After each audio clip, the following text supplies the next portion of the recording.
Hello hi అండి, అందరికీ నమస్తే. నేను మీ స్వాతి బుర్ర. Welcome to my channel Swathi Balabhakti. ఈరోజు కార్తీక పౌర్ణమి అండి.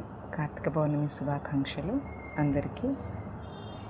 ఈ కార్తీక పౌర్ణమి వివరణ కొంచెం చూద్దాం ఈ వీడియోలో. కార్తీక మాసంలో వచ్చే పౌర్ణమి అత్యంత పుణ్యప్రదమైనది. ఈ రోజున శివుడు విష్ణువు ఇద్దరికీ ప్రత్యేక పూజలు చేయడం శ్రేయస్కరం.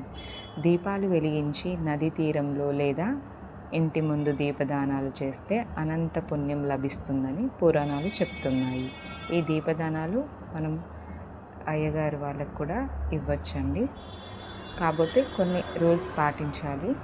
గంగా స్నానం, ఉపవాసం, భజనలు, హరినామస్మరణ వంటి ఆచారాలు ఈ రోజున అత్యంత ఫలప్రదం. ఈ రాత్రి దీపములు, రాత్రి అంటే ఈవినింగ్ అండి, సాయంత్రం దీపములు వెలిగించడం ద్వారా అజ్ఞానాంధకారం తొలగి జ్ఞాన ప్రకాశం కలుగుతుందని నమ్మకం. ఈ వీడియో కనుక నచ్చినట్లయితే please subscribe to my channel and me opinion comment రూపంలో తెలియజేయండి. Please like, comment and share. Thank you.